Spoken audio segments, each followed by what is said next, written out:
negociação, guerra e paz. Na obra Delação Premiada, Limites Éticos ao Estado, a minha tese, que eu não vou aprofundar aqui, eu estou colocando nesses vídeos muito mais a problemática, é a de que há que se tratar a delação premiada como uma lei excepcional. A última questão que eu coloco, então, introduzindo a ideia de lei excepcional de guerra, é o momento em que se pode negociar com o crime e quanto se ganha, quanto se perde com isso. No vídeo anterior, nós já falamos de uma legitimação democrática da delação no momento de negociação. Agora nós falamos em outro ponto. Quanto se perde quando se senta para negociar. Na verdade, o senso comum já vai nos dizer, se o direito penal é obrigatório, no momento que eu, como Estado, me sento para negociar com um criminoso, eu já estou me mostrando enfraquecido. Porque sem o enfraquecimento não haveria negociação. Eu tive a sorte de, durante um ano antes da finalização desse livro, ter visitado a Colômbia como professor convidado e ter estudado o maravilhoso processo de paz firmado em Havana, que rendeu ao presidente, com justiça, o Prêmio Nobel da Paz. Mas, claro, nós temos uma série de questões a serem levantadas quando o Estado abre mão do direito penal. E aí eu coloco um pequeno exemplo, uma ilustração em um dos capítulos, para ver como você resolveria. Então, um exemplo simples. Você é juiz e você fica sabendo que houve um roubo em determinada cidade do interior. Ladrões entraram na casa, na verdade, para furtar inicialmente, porque acreditavam que a família não estava na casa que seria furtada e, de repente, a família chega e a família toda é rendida como reféns. Todos são feitos reféns. Então, os assaltantes dizem: nós queremos aí a presença do nosso advogado. Nós exigimos, queremos não, porque ele tem reféns, exigimos a presença do promotor de justiça atuante na comarca, na região, e do chefe de polícia. Eles comparecem e fazem um acordo com os criminosos. Se os criminosos soltarem os reféns, evidentemente esse acordo é em nome da preservação da vida dos cidadãos, dos vitimados. Se eles soltarem os reféns, eles serão denunciados apenas por furto, pelo que queriam fazer, pelo status quo ante, e não por roubo. O advogado deles está ali, os bandidos aceitam, desculpe aí a linguagem, estamos aí falando de uma forma mais livre, os bandidos aceitam a negociação e soltam os reféns que estavam rendidos. Muito bem.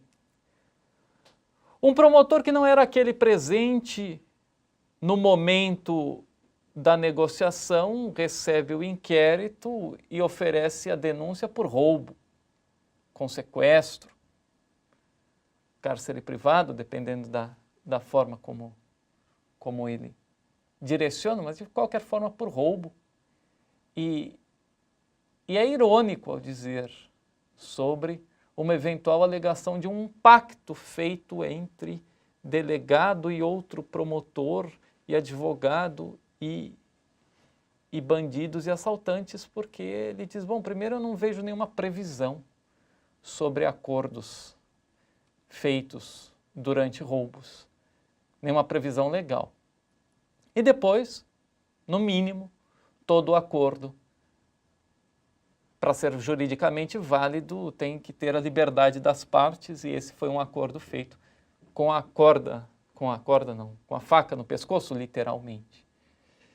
Você é juiz e vê a alegação do advogado dos réus que dizem, bom, eu não sei se era válido o acordo ou não legalmente, mas eu posso dizer que foi um acordo firmado com os representantes do Estado que estavam ali e assentiram.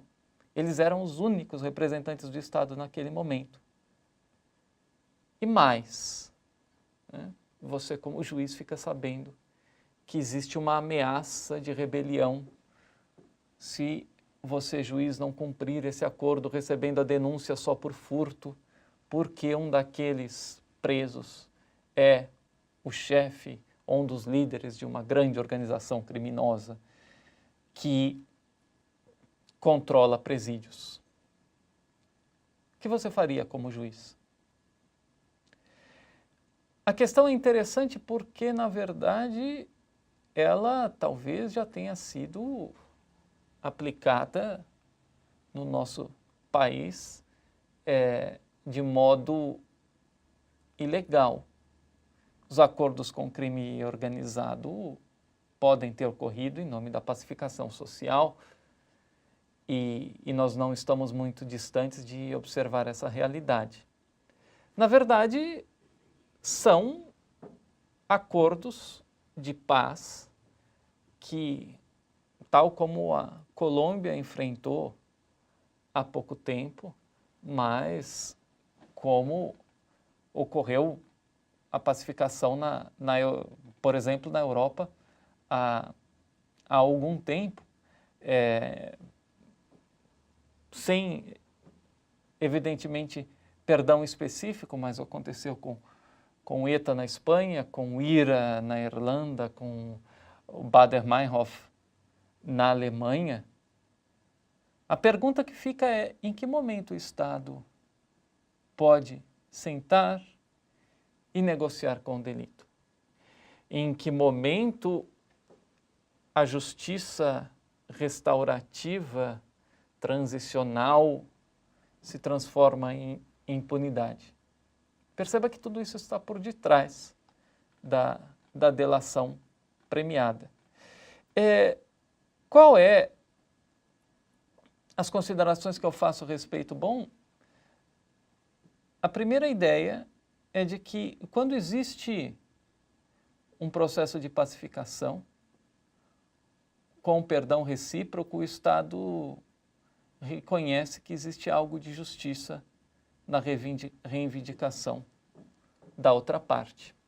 Com a delação premiada, nós só podemos justificar isso se pensarmos, que também não é tão absurdo, que a inércia do Estado em combater a corrupção durante muito tempo, por exemplo, foi a que permitiu que se chegasse a esse tipo de controle de organização criminal, na qual é a natureza da delação premiada trabalhar com grandes organizações criminosas, senão, evidentemente, não existe o que delatar e por aí vai. Então, o que nós temos é um pouco a natureza do crime continuado, a inércia do Estado fez com que se chegasse a esse ponto de organização criminosa e, por isso, então, se abre mão para da punição para convidar os conversos ao bem, os conversos ao não crime, a que delatem os demais, e por isso o direito a perdoar a pena. Nesse ponto, nós temos que nos questionar onde está a exceção. E é claro que quando nós transigimos com uma lei penal, que é originariamente elaborada para ser intransigível, eu tenho um momento de exceção justificável pelo ganho absoluto de força que o criminoso já teve. Então, existe um combate assumido. Existe a assunção de que nós estamos diante de uma, entre aspas, guerra deflagrada. Agora sim nós entramos um pouco como eu consigo justificar a delação premiada. Eu consigo justificar a delação premiada por uma excepcionalidade de fatos de organização criminal que faz com que o Estado reconheça que está mais fraco que o delito e que pode, excepcionalmente, negociar com aquilo que era antes intransigível. Nós estamos, portanto, diante de um estado de necessidade generalizado. As circunstâncias, o que era circunstância, que era o mero circundar do delito, o que estava nas nossas circunstâncias que nós chamamos de comportamento pós-delitivo, agora é o núcleo da questão. Então, a pergunta é, o Estado pode declarar uma guerra para celebrar a paz? Essa é a nossa teoria principal.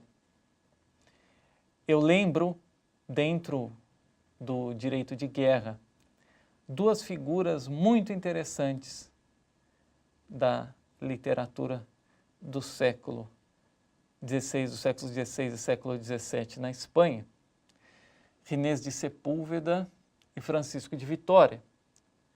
Ginés de Sepúlveda dizia que enquanto nós, falando sobre o Tratado da Pacificação, mas enquanto nós não conseguimos garantir ao agricultor, ao pastor,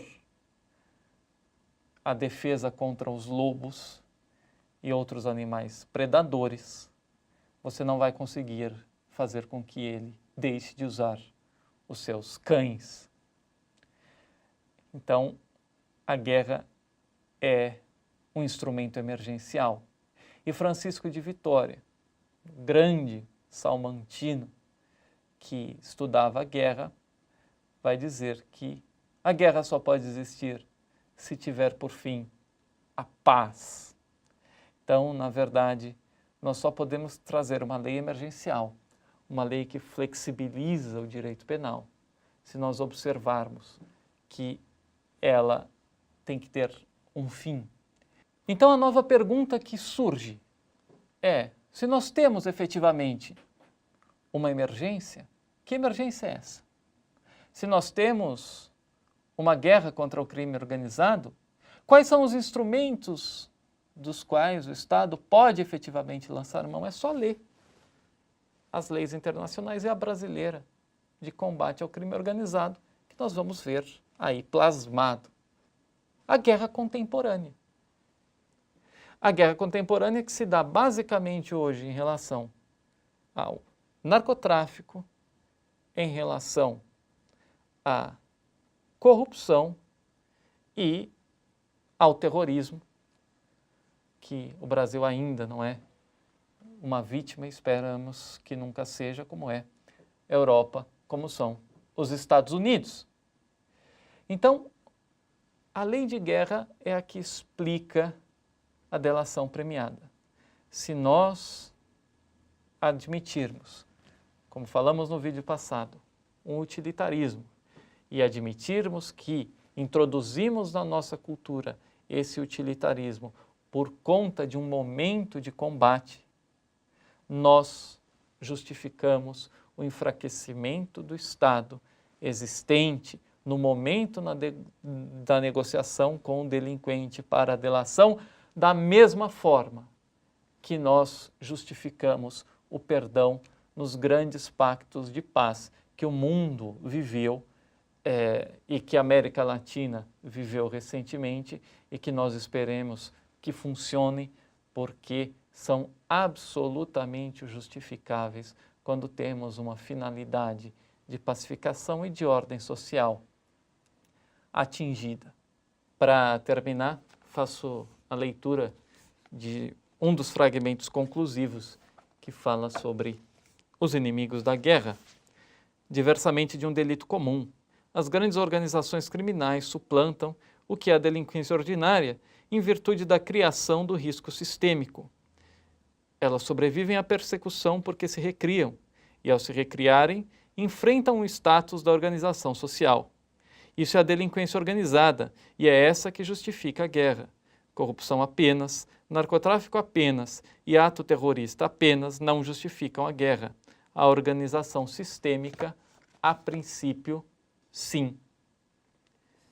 Delação como uma guerra às grandes organizações criminosas. Aí nós encontramos a justificativa.